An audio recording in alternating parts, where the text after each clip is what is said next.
Sir ఆ రోజు కోడికత్తి ఏదైతే ఘటన జరిగిందో దాని వెనుక చంద్రబాబు నాయుడు ఆదినారాయణ రెడ్డి వీళ్ళే ఉన్నారంటూ కూడా పెద్ద ఎత్తున ప్రచారం చేశారు. ఇప్పుడు 5 ఏళ్ళు అవుతా ఉంది.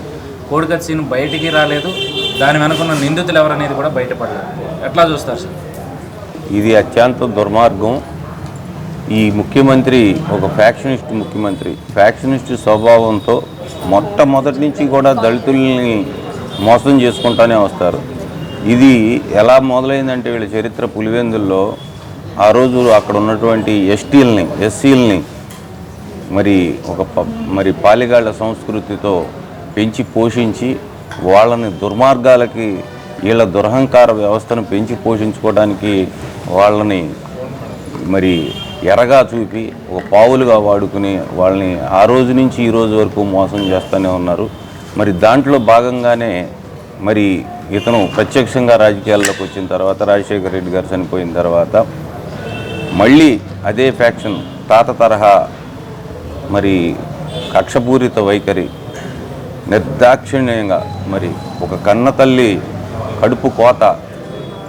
కడుపు మంట 3 రోజుల నుంచి కనీసం మంచినీళ్ళు కూడా ముట్టని ఆ తల్లి మౌనంగా రోధిస్తూ ఉంది.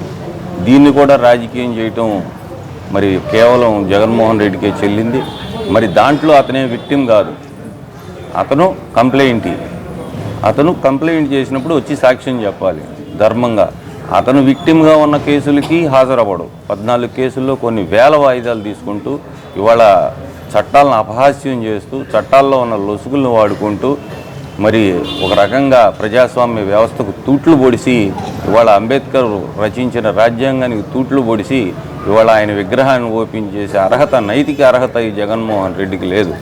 ఏదైతే అంబేద్కర్ ఆశయం ఉందో దళితుల కోసం మరి ఆ రోజు ఉన్నటువంటి పరిస్థితుల్లో వాళ్ళ ప్రొటెక్షన్ కోసం రచింపబడినటువంటి రాజ్యాంగం, ఆ రాజ్యాంగానికే ఇతను పరిపాలనలోకి వచ్చిన తర్వాత అపహాస్యం చేసి ఎక్కడా కూడా ప్రజాస్వామ్య విలువలకి మరి కాపాడకుండా అన్నిటినీ కాలరాసుకుంటూ వచ్చి ఇవాళ మరి సొంత తల్లికే న్యాయం చేయలేనాడు పిన్నమ్మక గాజులు కొని పెడతాడా అన్నట్టు మరి ఈ తల్లి మనోవేదన అతనికి ఏం తెలుస్తుంది. ఆ రోజు కోడికత్తి సీనుతోటి మరి అతన్ని అడ్డంగా వాడుకొని ఇవాళ వదిలేసి మరి అందరికీ కూడా తెలుసు చంద్రబాబు నాయుడు గారు రాజమండ్రి జైలుకి వెళ్తుంటే అక్కడి నుంచి కోడికత్తి సీనుని విశాఖపట్నం జైలుకి మార్చిన చరిత్ర జగన్మోహన్ రెడ్డి. ఎంత విష సంస్కృతో ఆ ఒక్క సంఘటనతో నిరూపితమైంది. ఇది చాలా దుర్మార్గం. మరి ఏదైతే ఇతని దుర్మార్గపు పరిపాలన అంతిమ దశకు వచ్చింది. ఇంకా ఒక నిరాహార దీక్ష చేస్తాను, కనీసం డాక్టర్లు వచ్చి ఆవిడ ఆరోగ్యం ఎలా ఉంది అనేది కూడా చూడని పరిస్థితి కనిపిస్తుంది. లెక్కలేనితనం ఒక మానవ సమాజం పట్ల ఒక కన్నతల్లి పడుతున్న మనోవేదన కనీసం అతని కంటికి కూడా కనపడతలేదా?